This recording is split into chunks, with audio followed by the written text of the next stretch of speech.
Le clairon.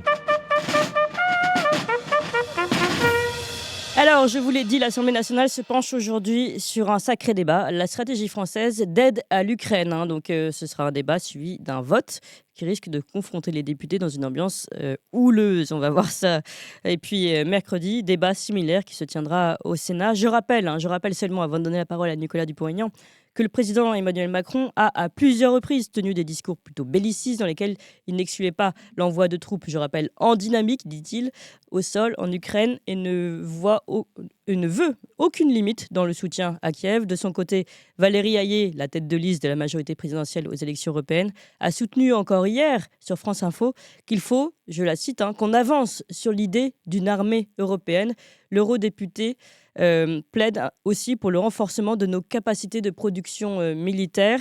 Voilà donc ce qui se passe aujourd'hui. Nicolas Dupont-Aignan, vous avez annoncé hier sur Twitter, demain à l'Assemblée nationale, les députés devront choisir entre la guerre ou la paix. Je voterai donc contre l'accord militaire avec l'Ukraine. C'est pourquoi nous étions intéressés de vous entendre aujourd'hui. Bonjour Nicolas Dupont-Aignan. Bonjour. Et merci beaucoup d'être avec nous aujourd'hui. Je rappelle que vous êtes député de l'Essonne et président de Debout la France. Alors, d'abord, selon vous, quelle importance a ce débat aujourd'hui à l'Assemblée nationale ? Ce débat est très important parce qu'il ne s'agit pas simplement de dire si on est pour soutenir l'Ukraine ou pas. Il s'agit en fait quasiment d'adopter l'accord militaire, même s'il n'utilise pas la bonne procédure, et que cet accord militaire a été signé en dépit du bon sens, et qu'il mériterait une ratification, donc un article 53 de la Constitution, par l'article 53 de la Constitution. Bon, on ne va pas revenir sur la procédure, mais cet accord militaire avec l'Ukraine, qu'a signé le président de la République, tout seul, le 16 février, il ne consiste pas à soutenir l'Ukraine seulement. Il consiste à déstabiliser la Russie et rendre impossible la paix. Pourquoi ? Parce que tout simplement, il y a 8 dispositions, mais je vais en rassurez-vous, je vais en énoncer que 2, absolument, complètement folles. La première, c'est que cet accord prévoit l'entrée de l'Ukraine dans l'OTAN. On est bien d'accord, c'est écrit. Ce qui veut dire, pour tous les gens qui connaissent un peu la géopolitique, que c'est une ligne rouge. Bien sûr. C'est exactement comme si on faisait rentrer le Mexique dans le pacte de Varsovie sous l'Union soviétique. Ou que si Khrouchtchev avait vraiment installé les missiles à Cuba et n'avait pas cédé au président Kennedy au moment de la grande crise d'octobre 1962. C'est-à-dire que c'est à double tranchant. C'est d'abord une ligne rouge pour la Russie depuis longtemps. Elle nous dit que c'est sa ligne rouge. Et puis en plus, de notre côté, ça nous rend de fait co-belligérants, par le jeu des alliances de l'OTAN. Et vous avez tout compris, le fameux article de l'OTAN qui estime que quand un des membres de l'OTAN est attaqué, les autres doivent porter secours. Donc cela veut dire en fait que dans cet article, Emmanuel Macron, il l'a signé, il veut nous piéger les députés à faire accepter non pas un soutien à l'Ukraine, mais aller au-delà, à une vraie stratégie des néoconservateurs américains, de déstabilisation complète de la Russie, d'attaque de la Russie. Parce que, on l'a vu avec les révélations du New York Times, qui a révélé ce que je disais, et on me traitait de complotiste, de fake news. Le New York Times, c'est pas moi, je ne suis pas un agent russe, et le New York Times non plus. Eh bien, le New York Times a avoué qu'il y avait 12 ou 14 bases de la CIA aux frontières russes. Tout à fait. Donc, il y a un moment, il ne faut pas être complètement dingue. Il faut dire, bien évidemment, stop à l'occupation de Poutine en Ukraine, mais il faut un accord de paix et ne pas jeter de l'huile sur le feu. C'est vraiment cet accord, c'est comme si on jetait un bain d'huile sur un feu immense. Ça fera une bombe. Et puis le deuxième point, gravissime, c'est qu'il est écrit, écoutez bien, dissuasion active. Dissuasion active, ça veut dire quoi ? Ça veut dire qu'en fait, la France, qui avait une stratégie dissuasive de sa force nucléaire uniquement pour protéger son territoire, le général de Gaulle parlait de sanctuarisation du territoire national. Si quelqu'un nous attaque, on envoie la bombe nucléaire. Là, c'est plus du tout ça. Ça veut dire que c'est dans le prolongement du discours de Stockholm d'Emmanuel Macron.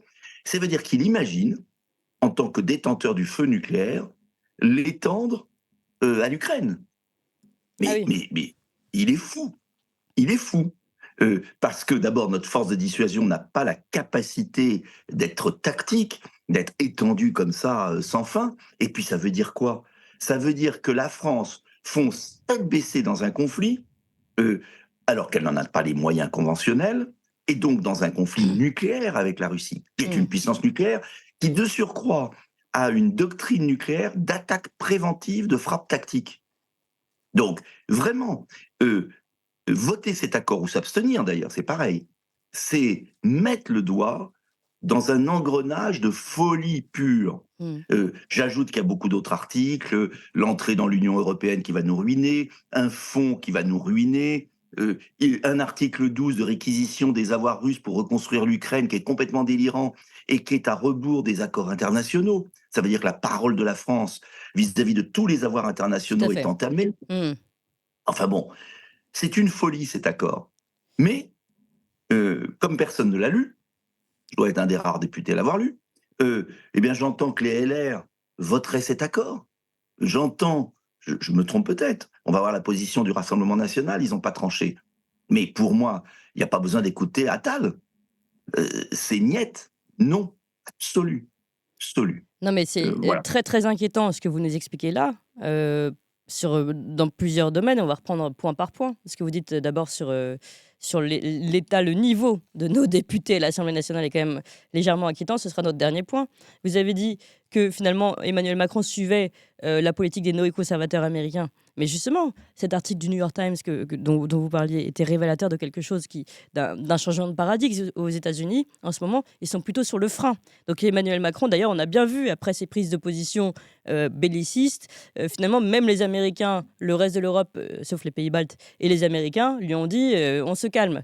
Donc finalement, quel jeu joue Emmanuel Macron aujourd'hui? Veut-il vraiment la guerre ou est-ce que ce ne sont que des agitations, mais très dangereuses, pour régler et donner un sens, entre guillemets, à sa campagne électorale des Alors, européennes? d'abord, ce qui est clair, c'est qu'il se passe quelque chose aux États-Unis parce que Trump avance et que c'est panique à bord chez Biden. Mm.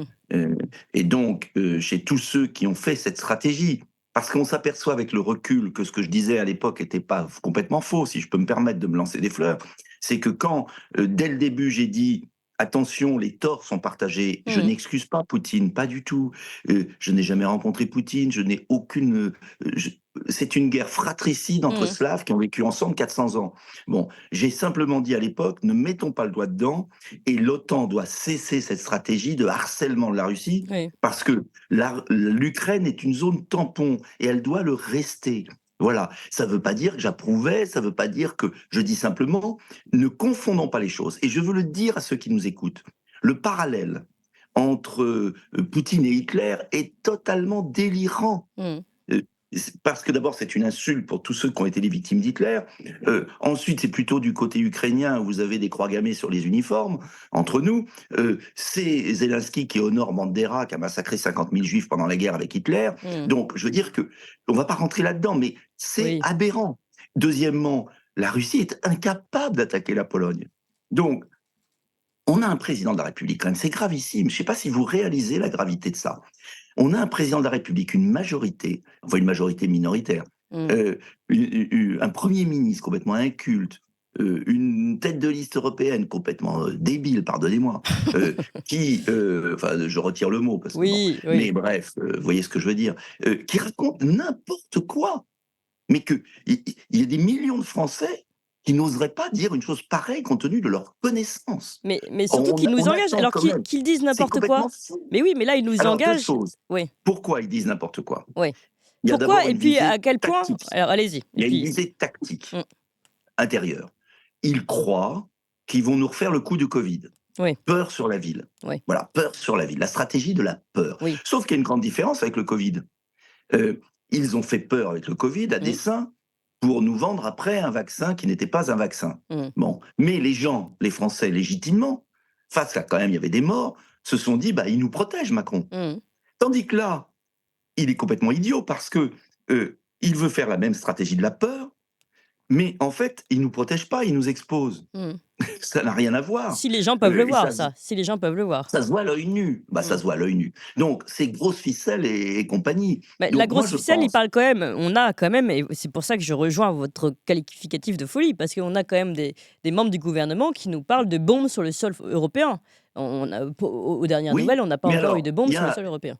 il y a un aspect intérieur. C'est fait pour faire les gros sabots et dire méchant Rassemblement national, Mmh. méchant Zemmour, méchant Dupont-Aignan, Mmh. méchant Emmanuel Todd, méchant tout le monde. Oui et Nous, tous derrière vous êtes nous. des Oui, voilà. collabos, voilà. Oui. Moi, je pense que les Français ont de la sagesse. Et je pense que les Français, quand il s'agit de la guerre, savent de quoi ils entendent et vont pas tomber dans ce piège. Mmh. Mais il y a des abrutis qui vont tomber dans le piège. Mmh. Donc, vous savez ce qu'il fait, Emmanuel Macron. Il a peur de finir à 10% sa liste. Oui, ça on Et peut s'il est comprendre. à 10% et que Bardella est à 30 et qu'il faut ajouter Zemmour, Dupont-Aignan et les autres, si on a 4 fois plus de voix aux européennes, tous ensemble, que Macron, c'est fini. Donc je pense qu'il y a, sauf qu'il peut, ils sont prêts à tout, à raconter n'importe quoi Oui, pour sauver leur liste électorale. oui, Ensuite, il y a un autre aspect oui. qui m'inquiète beaucoup, qui est un problème de fond. C'est que pour eux, ils sont en retard d'une guerre, comme la France a toujours été en retard d'une guerre. C'est-à-dire qu'ils plaquent le schéma Allemagne hitlérienne Munich. sur la Russie de Poutine. Mmh. C'est tellement absurde et idiot, mais vous savez, la France a toujours été en retard d'une guerre, a toujours perdu toutes les guerres Mmh. récemment. Mmh. Parce que, au lieu de réfléchir, de regarder le théâtre géopolitique, ils projettent des fantasmes. Voilà. Et puis, vous avez quand même derrière des intérêts. BlackRock qui a acheté, vous savez que BlackRock est très proche d'Emmanuel Macron, qui a acheté déjà le tiers des terres ukrainiennes. Vous avez l'intérêt du complexe militaro-industriel américain, parce que les 170 milliards qui ont été donnés par les contribuables américains et les contribuables européens, 170 milliards, Oui. ils vont où? Uniquement des marchands d'armes américains. Et Oui. c'est pas moi qui le dis. C'est un Américain que j'aime beaucoup, qui est Robert Kennedy, Oui. qui n'est pas un agent des services russes. Robert Kennedy, Mmh. qui a expliqué dans une vidéo extraordinaire Tout que à je fait. vous invite à regarder, Qu'on a fait euh, passer ici à l'antenne et que qu'on a c'est une affaire de analysé. fric. Oui. C'est une affaire de fric. Mmh. Et que c'est sauf qui peut d'un pouvoir aux abois, qui est le pouvoir de Biden et le pouvoir de Macron. Ajoutez à cela un atlantisme forcené, et puis vous avez la recette, une inculture totale, et puis un narcissisme que j'appelle pathologique, parce que je crois qu'en fait, il y a eu un très bon article de Buffetot dans Boulevard Voltaire hier sur Néron-Macron. C'est pas une, comment vous dire, c'est pas une insulte de ma part, c'est un constat effrayant. C'est Mmh. que, si vous voulez, son échec et son fiasco présidentiel est tel que cet homme, on le voit, son regard est perdu, et que donc, il veut aller toujours plus loin. Et qu'est-ce qu'il y a de plus, comment dire, de plus narcissique que d'être celui qui déclenche la guerre? Et Oui. c'est cela qui est inquiétant, très inquiétant. Alors, Et 2 Dominique de Villepin questions. l'a très bien dit. Oui, tout à fait. 2 questions pour finir. On a, un petit peu dépassé le temps, mais on est en retard depuis le début, pardonnez-moi. Hem, D'abord, pensez-vous que le vote risque-t-il de passer? Je précise, je vois beaucoup de commentaires qui nous disent: «Mais alors, est-ce qu'il va voter contre?» Oui, je l'ai annoncé en Ben, introduction. bien sûr. Nicolas Dupont-Aignan vote contre, clairement, il vote contre, cette aide à l'Ukraine qui ne contient pas qu'une aide à l'Ukraine, comme on l'a dit, mais qui entraînerait presque pourrait entraîner une guerre et on a rappelé les articles. Alors, première chose, ça c'était pour une mise au point. Donc, ce vote, pensez-vous qu'il peut passer malgré tout? Il peut être voté. Et dans ce cas-là, votre alerte nous inquiète. Et puis, deuxièmement, est-ce que vous pensez que ces gesticulations macronistes qui ont peut-être des intérêts directs, eux, pour leur liste européenne et autres, peut malgré tout nous mettre gravement en danger, nous, la France? Mais écoutez, moi je pense que le feu de la guerre, souvent dans l'histoire, a échappé à ceux qui pensaient le maîtriser. Donc je pense qu'on a le devoir d'être prudent. Mmh. Surtout que je veux de grâce nous dire que cette guerre est une guerre fratricide, c'est une guerre civile, Mmh. les partenaires sont épuisés et qu'une paix est possible. Parce que Mmh. si je vous disais je veux pas ça, mais je vous dis pas ce qu'il faut faire ou ce qu'on peut faire. D'ailleurs, c'est même Emmanuel Macron qui l'aurait dit à Fabien Roussel que la Russie était prête à demander un cessez-le-feu. Donc tout ça est absurde et c'est Erdogan. Je ne sais pas si vous êtes assis. C'est Erdogan qui va jouer les entremetteurs, alors que c'est la France qui aurait dû jouer ce rôle Mmh. d'apporteur de paix. Bon, donc première parenthèse, vous savez, dans la vie, on ne sait jamais. Il y a une voie de paix possible. Pourquoi on ne la choisit pas? Pourquoi on ne l'essaye pas? Premier point. Et puis, pour le vote, je suis très inquiet parce que tout va dépendre de deux partis, enfin de trois partis.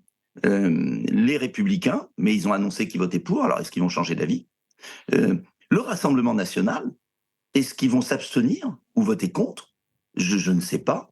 J'ose espérer qu'ils votent contre. Parce que s'ils s'abstiennent, ça veut dire qu'ils font passer l'accord. Mmh. Et puis, dernier point, les centristes lyotes, là. Donc, pour l'instant, je suis le seul À qui avoir a dit annoncé la couleur. Oui, catégoriquement que je voterai non. Parce que il faut cesser, et je le oui. dis à mes amis du Rassemblement national, cesser d'être baladé par Macron, Oui. cesser De d'avoir jouer de peur son d'un propre jeu, piège. exactement. Ouais. Mais arrêtez de jouer, déterminez-vous en fonction de vos Oui, convictions. faites de Et la les politique Français en fait. jugeront. Et puis contre-attaquer. Oui. Moi, j'ai pas peur d'être accusé d'être les troupes de Poutine, c'est faux. Mmh. Et tous les Français le savent. Mmh. Donc on va se battre. Oui. Mais pourquoi avoir peur? Pourquoi être timoré? Là, c'est la vie, c'est la guerre, la paix. Il Oui. faut être carré. Des Donc enjeux cruciaux. je demande à tous les députés de voter contre. Mais je suis inquiet parce que je les vois, je les connais. Mmh. Et ils rentrent Il y a des manœuvres. inconsciemment dans Ouais. un piège de Macron. Mais Merci quand on est beaucoup. sûr de soi, Ouais. on n'a pas à rentrer dans ce piège. Merci beaucoup, Merci, Nicolas excusez-moi, je Dupont-Aignan. suis trop bavard. Non, non, non, mais c'était très clair et c'était très important de faire cette mise au point. Je rappelle que, d'ailleurs, c'est Fabien Roussel lui-même qui le rappelait, que Macron a lui-même a dit que la Russie demandait un cessez-le-feu. Donc c'est vraiment lui tout seul qui veut engranger, entraîner peut-être cette guerre. Et voilà pourquoi il faut voter non aujourd'hui. C'est ce que vous dites, en tout cas, à l'aide à l'Ukraine. Merci beaucoup, Nicolas Dupont-Aignan, député de l'Essonne, président de Debout la France. Tout de suite.